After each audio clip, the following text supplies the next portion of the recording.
Lesson 12 on functions and graphs. In this lesson, we are determining the axis of symmetry of a hyperbolic function. Before we work on the example, let's consider the standard hyperbolic function, and that is y is equal to 1 over x. So we have y is equal to 1 over x. That's the standard hyperbolic function. It has the graph appearing in the first quadrant and the third quadrant. Now you realize that the hyperbola is symmetric about two lines. These lines are y is equal to x and y is equal to minus x. These lines are perpendicular to each other. All right.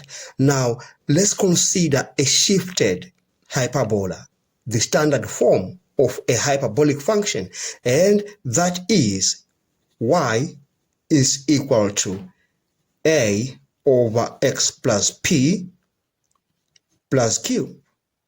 Now the axis of symmetry for this standard form of a hyperbola intersect at the point minus p and q. So that is the point of intersection.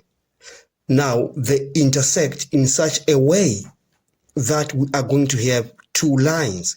Let's call the first line y1 is equal to m1, and then x plus c1, and the second line that is perpendicular to this line will be y2 is equal to m2 x plus c2. All right, so these gradients are not the same because the lines are perpendicular to each other.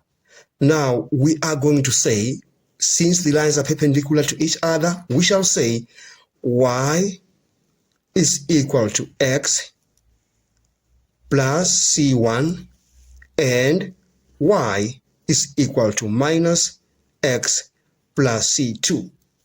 So we shall be using these two equations to find the axis of symmetry of that hyperbolic function. Now, in that example, so we have that example, we are given that fx is equal to 2 over x minus 1 plus 2. And remember, we said that the axis of symmetry intersect at minus p, q. Now, if we compare this function with what we have, you realize that p is minus 1. So we have minus p. So that would be minus 1. That gives us 1. And then we have q, and q is 2. All right. Now we are going to use this point of intersection to find those two axes of symmetry. Now we say y is equal to x plus c1, and then we are going to substitute this point into that function. Our main aim is to find the value of c1. All right, so we are going to say 2 for y is equal to 1 plus c1. Now if you do the math, if you transpose this one to the other side, you're going to get a negative, so c1 is equal to 1. Then we have found the first axis of symmetry. Then we are going to say y is equal to x plus 1. That's the first axis of symmetry. Now let's look at the other one. Y is equal to minus x plus c2. Then we are going to substitute again that point. So we are going to have 2 is equal to minus 1 plus c2. And we get c2 as 3, because if you take this minus 1 to the other side, it becomes positive, and you add them up, you get 3. All right, so now we are going to write that equation.